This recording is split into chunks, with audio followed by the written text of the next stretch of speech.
So from the beginning of my career, I always obsessed with productivity. I have read almost every popular book about time management, getting more done, self-improvement, you name it. And after all that reading, experimenting, failing, and trying again, there are only 10 ideas that I still actually use it in my daily life. I think all of it is very practical. It's not just yours, you really can implement it inside your life. It's the real principles that help me manage my time better. So let's go. 1. You gotta accept that you own your life. For some people that cannot manage their time, they always have this self-serving bias that they don't have time, they don't have control. You gotta reframe your mind that, nope, I can control my time. I own my time. If from the get-go you always say, I don't have time, this video is not for you. You gotta really think about it. Most of the time when you say you don't have time, you do have time, right? We do have time. We're just choosing to spend it somewhere else. This might sound harsh, but it's also freeing. Because the moment you stop saying, I don't have time, and start saying, I'm not making time for this, you become honest with yourself. If you didn't work out today, maybe it's not because you had no time. Maybe it's because you're scrolling, you're watching Netflix,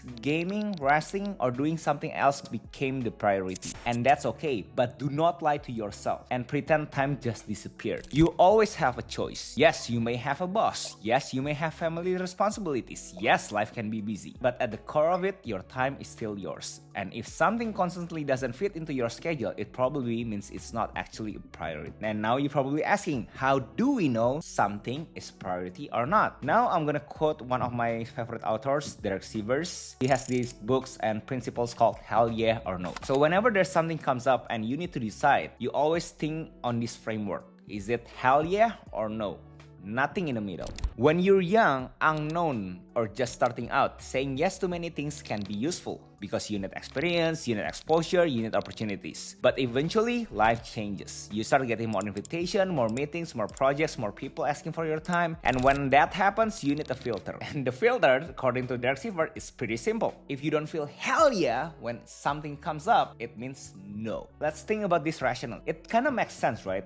Because if it's not hell yeah or no, what's the other alternatives that people usually use? Maybe. But maybe is dangerous. Maybe fills your calendar with things you don't actually care about. Maybe makes you resent your own schedule. Maybe slowly steals time from the things that truly matter. So when an opportunity comes in, ask yourself, does this genuinely excite me? Do I feel hell yeah? If not, there's high chance it's a no. And here's the truth. Learning to say no, it's one of the most underrated productivity skill in the world. Next, you gotta choose one thing, one key highlight of the day. I know how it feels. You feel like you can do more, but you gotta choose one key highlight of that day. Not 23 things, not an endless to-do list, just one thing that really matters today. This is your daily highlight. It could be the most urgent thing, it could be the most meaningful thing, it could be the thing that gives you the most satisfaction. You could do it, but it's only one thing. So whenever you wake up, instead of doom scrolling, go to your table and write that one key highlight for the day. Because without a daily highlight, you can easily drown in tasks. You will look at your list and think, I need to reply to this, I need to finish that, I need to call that person, I need to clean this, I need to post that, and suddenly everything feels important. And when you pick one highlight, your brain has a target. Even if the rest of the day get messy, you still know what matters. And if you complete that one thing, the day already feels like a win. And then to my next point, you gotta write it down, the highlight. So you already set up the big goals, right? That's the key things. You gotta write it down. Your brain is not designed to store every task, every reminder, every idea, and every responsibility. Your brain is for creating ideas, not holding them. When you rely on memory, things slip. You forget message, you miss deadlines, you leave tasks unfinished, you feel mentally drained. That's where a to-do list helps. It doesn't really matter whether you use an app, a notebook, a physical card, or a simple note on your phone. The system matters less than a habit. The habit is this: if something needs to be done, write it down. There's also a psychologically satisfying about crossing something off a list. You know that feeling, right? You write your to-do list, and you got busy with your work, and then you're done, and then you checklist. You feel like, it gives your brain a small sense of progress. And sometimes the small sense of progress is what keeps the day moving. And I'll give you my little hack. When you wake up, immediately go make your bed. Seriously, it might sound dumb, but somehow it hacks my brain that I'm the most productive people in the world. And it gives me dopamine to finish all my to-do lists later on the day. Next one is time blocking. For some people, why they cannot finish the to-do list? Because they don't have any time attached to the to-do list. If you need to write writing time. If you need to film, block filming time. If you need to call someone, block the call. If you need to work out, block the workout. A to-do list without time attached to it is just a wish. But once it's on your calendar, it becomes more real. You don't need to time block every single minute of your day. That can be exhausting, I know. But for the one thing that truly matters, give it a place in your schedule. Because what got scheduled has a much higher chances of getting done. Next is the principle that I got it from the book For Our Work Week by Tim Ferriss. He mentioned Parkinson Law. It basically means the work expands to fill the time you give it. So it's pretty simple. If you give yourself a whole day to finish something, it will probably take the whole day. If you give yourself 2 hours, somehow your brain finds a way to focus. That's what I call a fake deadline. Deadline matters, guys. If you have a project with no deadline, it can sit in your to-do list forever. You'll keep telling yourself, I'll do it later, maybe next week, when I have more time. Without a deadline, there's no pressure. And without pressure, many things will never get finished. So you gotta create the fake deadline. It's artificial, I know. You gotta tell yourself, I will finish this draft by Friday. I will film this video by tomorrow morning. I will complete this project this weekend. Deadline creates urgency, urgency creates focus, and focus creates output. Next is the best management tips that is very, very practical. It's already built inside your phone, airplane mode. You gotta have your own airplane mode time. This means creating a block of time that no one is allowed to take from you. No meetings, no calls, no random obligation, no unnecessary interruption. For some people, it might be early in the morning. For some people, it might be late at night. For some people, maybe it's during lunch break. The exact time doesn't matter. What matters is the time is belong to you. Nobody can steal it. Why this is so important? Because when you can just go to work without any interruption, you can do a deep work. Writing, planning, thinking, building, creating, learning. Most people never get important work done because their best hours are constantly being stolen by other people's priorities.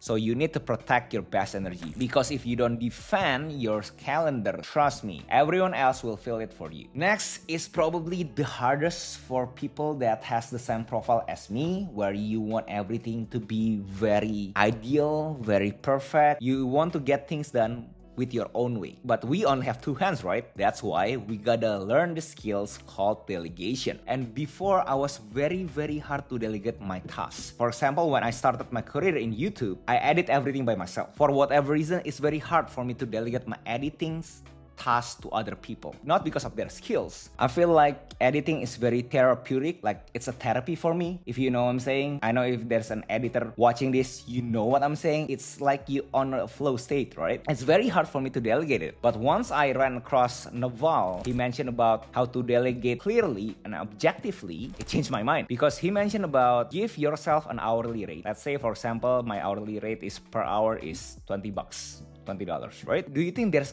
other tasks that you can do produce more than $20? Obviously, there are so many choices, and if there is, you gotta delegate. Especially if that task drains your energy or takes you away from more valuable work. This could be cleaning, editing, admin work, data entry, scheduling, repetitive tasks. And the point is not to be rich. The point is to understand opportunity costs. Every hour you spend doing low value work is an hour you're not spending on a higher value work. Delegation is not laziness, it's not a weakness. Done properly, delegation is leverage. Next, you gotta be able to make decisions that remove other decisions. I got this from Tim Ferriss again, from his podcast. Basically, you decide one thing that will remove other things coming to your way. For example, is you will never say yes within 24 hours. You have to think it through first. So whenever people trying to rush you, it's automatically a no. Because you know, your program, your system, you need 24 hours. That's it. Or maybe in the context of day. For some people, Sunday is spiritual, right? No working on Sunday, cannot discuss anything about work on Sunday. Whenever there's a message, when there's an email on Sunday, automatically no. At first, this might feel a little awkward. Can feel like you're saying, book time with me. It feels like very arrogant, right? But in reality, most people appreciate it because it saves both sides time. Goal is not to look important, guys. The goal is to remove friction. Because every tiny decision you remove gives you more mental space for the things that actually matter. Last but not least, you're human, you're not a machine. Please remember, you have an option to be satisfied. Productive people, or dare I say an overachiever people, often have this one big problem. They never feel like they have done enough. You finish one video and think I should have filmed 3. You complete one task and think I still have 10 more. You make progress and somehow still feel guilt. But beating yourself up doesn't create more time. It doesn't undo the day. It doesn't improve your output, it only makes you feel worse. So at the end of the day, learn to say, I did what I could, I made progress. That is enough for today. This doesn't mean you become lazy. If anything, you need to be lazy to make sure your output stays in the optimum level. If anything, I think you need to be lazy sometimes, so make you feel fresh to get more valuable work done in the next day. So what I'm trying to say is time management is not just getting more things done, it's also about living with peace. The goal is not to squeeze every single seconds out of life. The goal is to spend your time on what actually matters. And be okay with the fact that you're human. I know Elon Musk sounds cool, but you're not him. Stay classy.